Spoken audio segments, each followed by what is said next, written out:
Hello दोस्तों, आप सभी को गुलाब जामुन जैसी मीठी मीठी नमस्कार। और इसी के साथ आप लोगों का स्वागत है आईपीओ के लव ट्रायंगल शो में। जो हमने बात करी थी ना कि एक लड़ी लग चुकी है बॉम्ब्स की, जो लगातार जलती रहती है, और उसी तरीके से आईपीओ की भी लड़ी लगी हुई है। इस वीक भी हमारे पास 4 आईपीओ बैक टू बैक आ रहे हैं, और जिसमें से एक की वीडियो आप लोगों के साथ शेयर कर चुका हूं और दूसरी जे रही। तो आज के इस रिव्यू की वीडियो में हम कंपनी के बारे में फुल डिटेल में डिस्कस करने वाले। कंपनी काम क्या करती है, उसके पॉजिटिव्स, नेगेटिव्स, उनके फाइनेंशियल्स, और उन्हीं के साथ साथ उसका ऑब्जेक्टिव क्या है, टाइम टेबल क्या है, और किस वैल्यूएशन पर ये कंपनी अपना आईपीओ लेके आ रही है, और एट लास्ट में मेरा इसमें फाइनल डिसीजन क्या रहने वाला है। सिंपल एंड क्लियर वर्ड्स में आप लोगों को बताऊंगा, सिर्फ एजुकेशन, लर्निंग और केस स्टडी पर्पस के लिए। आपका जो भी डिसीजन रहेगा मुझे कमेंट करके जरूर बताइएगा। तो इसी के साथ साथ देवियों और सज्जनों, आप लोगों का स्वागत है आईपीओ के लव ट्रायंगल शो में। तो वीडियो को स्टार्ट करने से पहले ही इस वीडियो को लाइक और शेयर जरूर कर दीजिएगा। तो आर्चन केमिकल्स लेके आ रही है अपना आईपीओ। जी इंडिया की लार्जेस्ट एक्सपोर्टर होने वाली है ब्रोमीन्स और इंडस्ट्रियल साल्ट। अगर हम 2021 के फाइनेंशियल ईयर की बात करते हैं, कंपनी लीड कर रही है। अगर हम स्पेशली बात करते हैं तो केमिकल मैन्युफैक्चरिंग इन इंडिया, और जो इनका मेन फोकस रहता है वो रहता है कि केमिकल्स को प्रोड्यूस करे और उन्हें एक्सपोर्ट करे। स्पेशली ये 3 चीजों में काम करती है, ब्रोमीन, इंडस्ट्रियल साल्ट और इसी के साथ साथ सल्फेट ऑफ पोटाश में। और ये तीनों चीजें अराउंड द वर्ल्ड ये सप्लाई भी करती है।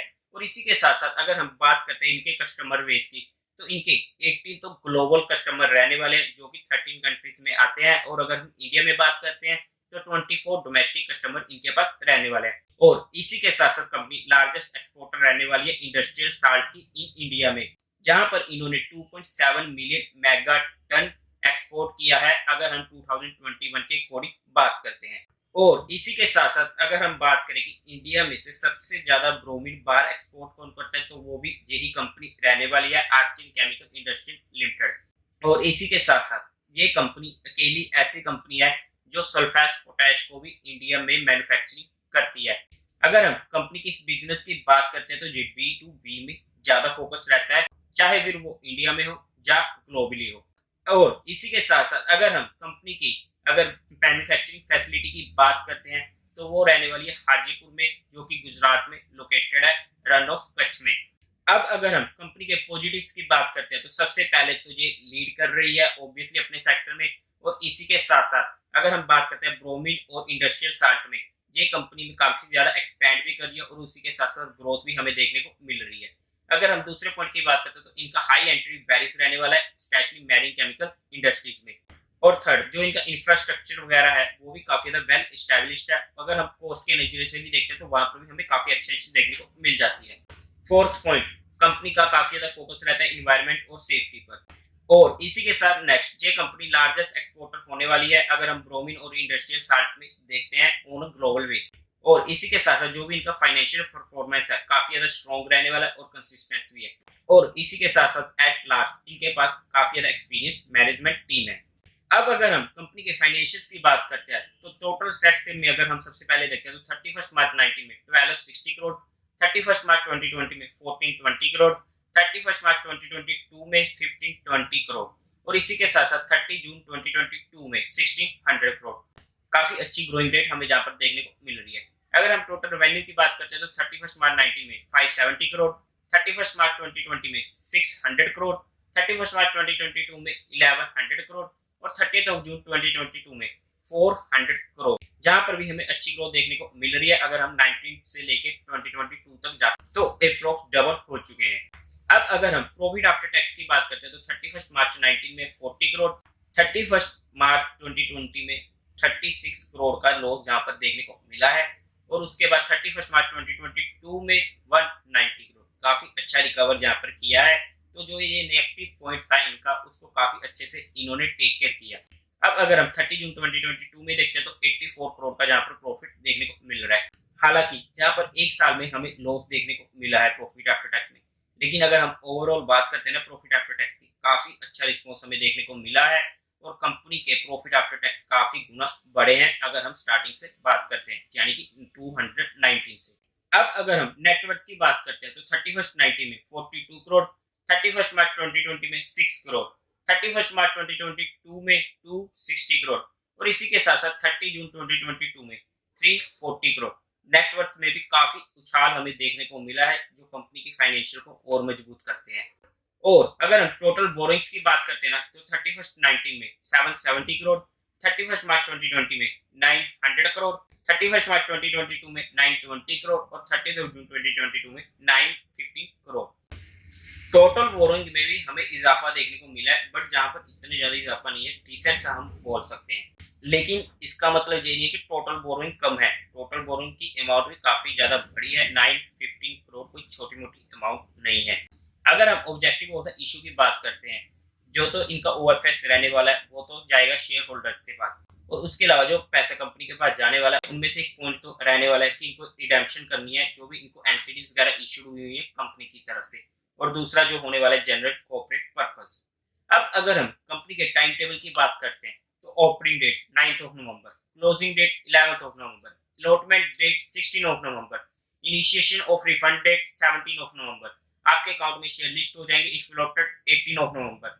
और अगर हम लिस्टिंग डेट की बात करते हैं तो 21 नवंबर की रहने वाली है। इसके बाद अगर हम कंपनी के आईपीओ के लोट साइज की बात करते हैं, तो 36 शेयर का एक लोट रहने वाला है। एक लोट से ज्यादा अप्लाई करने का कोई फायदा नहीं है, क्योंकि ये आईपीओ इजीली ओवर सब्सक्राइब होने वाला है।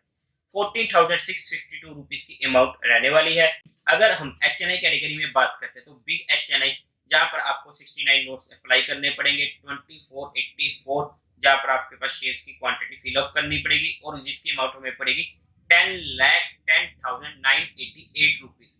और अगर हम स्मॉल एचएनआई में बात करते हैं, तो 14 नोट्स का एक शेयर रहने वाला है, जहां पर आपको 504 शेयर्स अलॉट होंगे इफ अलॉटेड, और उसकी अमाउंट हमें पड़ने वाली 2,05,128 रुपीज। अगर आप लोगों को अभी तक नहीं पता कि एचएनआई में हमें कैसे फायदा हो सकता है, हम एचएनआई में कैसे अप्लाई कर सकते हैं, या फिर जो भी सेबी ने नए रूल्स बनाए थे एचएनआई के, वो हम उन रूल्स का यूज करके हमारे लिए प्रॉफिटेबल कैसे साबित हो सकते हैं, तो आप लोगों के लिए आई बटन में लिंक डाल देता हूं, उसे चेकआउट करना मत भूलिएगा। अब अगर हम कंपनी के प्रमोटर होल्डिंग की बात करते हैं, तो प्री इश्यू रहने वाला 65% का, और पोस्ट इश्यू रहेगा 55% का।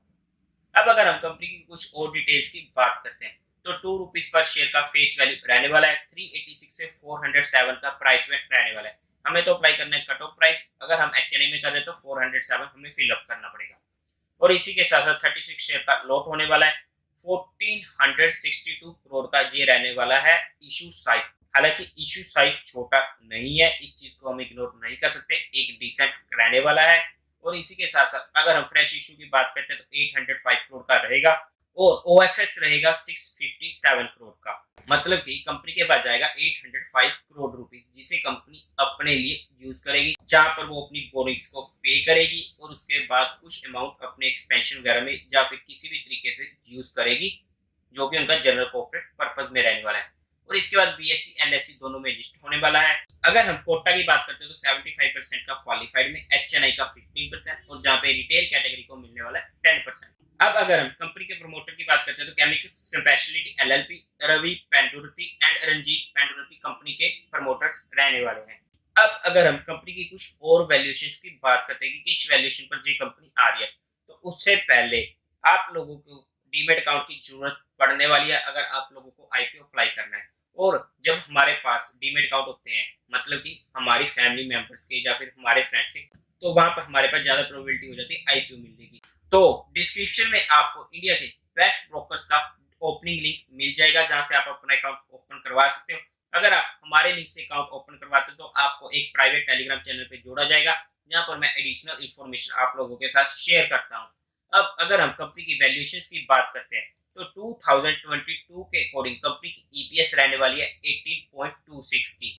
अगर हम 2022 के अकॉर्डिंग रिटर्न ऑन नेटवर्थ की बात करते हैं, तो 34% की वहां पर हमें देखने को मिल रही है, जो कि काफी अच्छी हमें देखने को मिल रही है। और इसी के साथ साथ किस वैल्यूएशन पर ये कंपनी अपना आईपीओ ला रही है, तो वो वैल्यूएशन निकल के आते हैं 2022 के अकॉर्डिंग। अगर हम पीई रेशियो की बात करते हैं, तो अप्रोक्स 22 की पीई रेशियो से आईपीओ काफी सस्ता लग रहा है। लेकिन पीई रेशियो एक अकेला फैक्टर नहीं होता जिसके बेस पे हम आईपीओ अप्लाई करते हैं।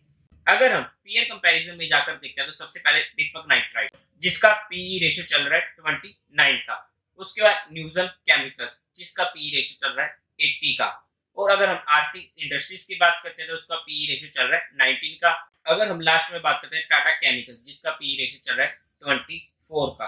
अब हमने कंपनी के बारे में हर चीज डिटेल में डिस्कस कर ली। अगर हम इसके नेगेटिव पॉइंट्स की बात करते हैं तो एक छोटा सा नेगेटिव पॉइंट जहां पर रह सकता है कि आईपीओ का साइज इतना ज्यादा छोटा नहीं है बट इतना भी बड़ा नहीं है कि टेंशन हो, और साथ ही साथ उसमें ओएफएस का जो इशू था जैसे कि 5 स्टार बिजनेस में था वो भी काफी ज्यादा जहां पर रिकवर हो चुका है, क्योंकि जहां पर कंपनी के पास भी पैसा जाने वाला है जो हमारे लिए एक पॉजिटिव पॉइंट हो जाता है, तो ये नेगेटिव पॉइंट रहता नहीं। बट एक हल्का सा माइनर पॉइंट हम जहां पर लेके चल सकते हैं कि ओएफएस भी छोटी मोटी अमाउंट का नहीं है, और ओएफएस के बाद भी जो भी ये लोन्स वगैरह रीपेमेंट करेगी उसके बाद भी कंपनी के पास बोनस काफी ज्यादा रहने वाली है।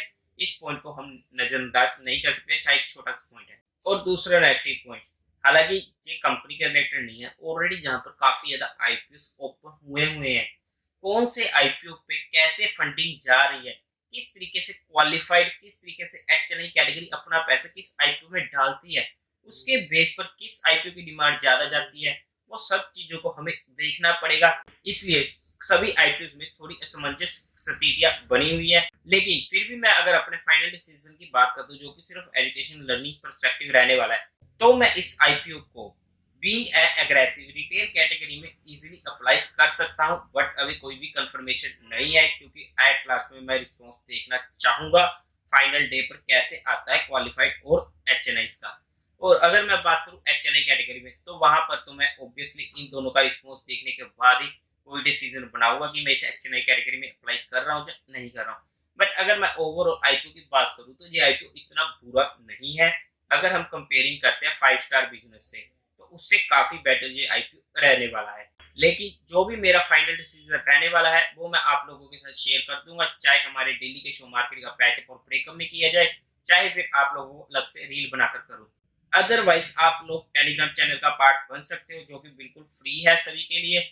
वहां पर तो मैं इसे श्योर शेयर करने वाला हूं कि मेरा फाइनल डिसीजन क्या रहने वाला है। इनफैक्ट हर आईपीओ को मैं वहां पर अपना डिसीजन दे देता हूं। टेलीग्राम चैनल का लिंक आपको डिस्क्रिप्शन में मिल जाएगा, या फिर आप direct market love affair search करके वहां से भी ज्वाइन कर सकते हो। तो देवियों और सज्जनों, उम्मीद है आप लोगों को ये वीडियो अच्छी लगी होगी, तो इस वीडियो को लाइक करें, शेयर करें और चैनल को सब्सक्राइब करें। Thank you very much.